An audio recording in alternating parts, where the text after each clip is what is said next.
Assalamualaikum warahmatullahi wabarakatuh. Selamat berjumpa di channel RL Official. Di video kita kali ini kita akan membahas kembali mengenai buku Atlas Wali Songo pada bagian pengaruh Cina. Jadi kita akan membahas secara ringkas mengenai pengaruh Cina di Nusantara. Langsung saja. Jadi menurut Dennis Lombard dalam Letter for Japanese Essay The History Global sejak zaman dinasti Shang, yakni masa 1000 tahun kedua sebelum Masehi. Nah, daerah Sungai Kuning Tengah, tempat asal kebudayaan Cina, sudah menjalin hubungan dengan lautan. Dalam sebuah penggalian ditemukan kulit kura-kura laut dan kerang kori. Berdasarkan kronik dan berbagi cerita dalam dinasti Han, pada masa pemerintahan Kaisar Wang Min tahun 1 sampai 6 sebelum Masehi, ternyata Tiongkok sudah mengenal Nusantara, disebut Huangze. Penduduk Nusantara sama dengan penduduk Hainan yang hidup dari perdagangan permata dan perompakan. Namun dalam catatan tentang Lautan Selatan baru muncul jauh setelah dunia Cina mengenal budaya tulis, terutama akibat pengaruh ajaran Konghucu yang menilai rendah pekerjaan dagang di laut yang berakibat pada lambannya orientasi Cina ke Lautan Selatan. Setelah Kekaisaran pertama runtuh dan kerajaan-kerajaan di selatan bermunculan pada abad ketiga Masehi, catatan-catatan pertama teks-teks Cina tentang Indochina seperti Funan dan Linyi mulai muncul, dan nama Jawa mulai disebut pada abad kelima Masehi. Penguasa Cina menyebut penduduk yang tinggal di Laut Selatan dengan istilah bangsa-bangsa Kunlun yang bermakna penduduk maritim di Asia Tenggara yang menguasai teknik-teknik kemaritiman tinggi. Nah, ini penting juga dicatat bahwa pada akhir abad ketiga Masehi, orang Kunlun yang menjadi anak buah Fasien selama pelayaran dengan kapal besar yang menurut catatan seorang pegawai daerah Nanking bernama Luangsen menaiki kapal besar yang panjangnya 200 kaki atau 65 meter, tingginya 20 sampai 30 kaki, di kisaran 7 sampai 30 meter dan mampu memuat 600 sampai 700 orang ditambah muatan sekitar 10.000 hong. Kapal itu disebut Po, kata yang bukan Cina dan mirip dengan sebutan kata Jawa, yakni perahu atau dalam bahasa Melayu disebut perahu. Catatan Wansen ini menunjukkan bukti-bukti bahwa teknologi kelautan penduduk maritim di Laut Selatan sudah maju pada abad ketiga Masehi dan tidak terpengaruh teknologi kelautan Cina. Sebab pada masa yang sama, junjung Cina terbesar panjangnya tidak sampai 100 kaki atau 30 meter dan tingginya tidak sampai dengan 3 sampai 7 meter. Jadi menurut J.V. Mills dalam Malaya in the Wu Pages, berdasarkan temuannya, kapal Tiongkok abad ke-15 yang tenggelam di pantai Filipina ukuran panjangnya itu hanya 100 kaki dan lebar 40 kaki.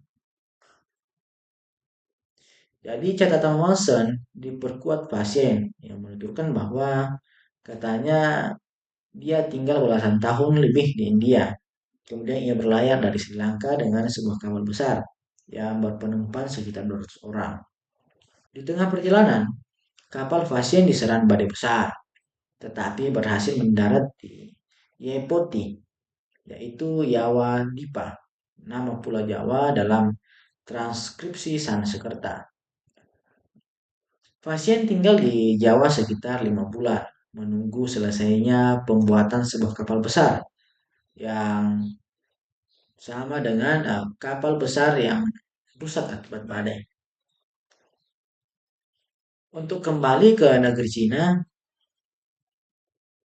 Catatan Fasen itu menunjuk pada bukti bahwa di Jawa pada abad kelima sudah dikenal teknik pembuatan kapal-kapal besar yang penyelesaiannya butuh waktu sekitar 5 bulan.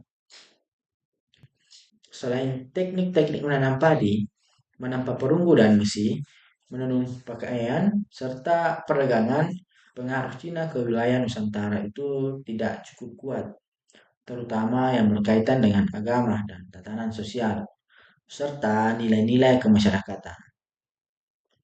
Justru melalui jalur perhubungan laut yang melalui Nusantara, ajaran Buddhisme masuk ke Cina di bawah pemerintahan dinasti-dinasti selatan.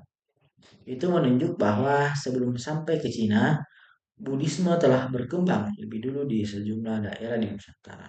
Belum ada satupun bukti arkeologi dan sejarah bahwa Taoisme dan Konfusianisme pernah berkembang sebagai agama yang pernah dianut oleh penduduk Nusantara.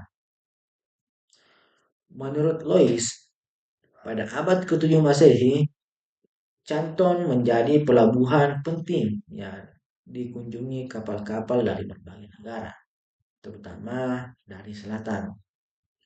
Sekitar 200.000 orang Persia, Arab, India, Melayu, dan lain-lain tinggal di Canton sebagai pedagang, pekerja kerajinan, dan pemisi. Nah, justru pengaruh Cina di Nusantara ini berkaitan erat dengan agama Islam yang masuk ke Cina dan dianut penduduk Cina pada pertengahan abad ke-7 Masehi. Kontak perdagangan antara Arab dan Canton sudah terjadi sekitar tahun 600 Masehi melalui Selat Melaka. Namun Islam baru dianut oleh Cina pada saat putra mahkota Sun Sun, putra Kaisar Xuanzun pada 756 Masehi, meminta bantuan kepada Khalifah Al-Mansur dari Abbasiyah. Jadi untuk mengatasi pemberontakan di wilayahnya saat itu. Nah, dengan bantuan pasukan Arab ini, Sun Sun berhasil merebut kedua kota utama dan menghancurkan kekuatan para pemberontak. Kemudian setelah perang ini berakhir, pasukan Arab ini dikisahkan tidak kembali ke negerinya, melainkan menetap di Cina.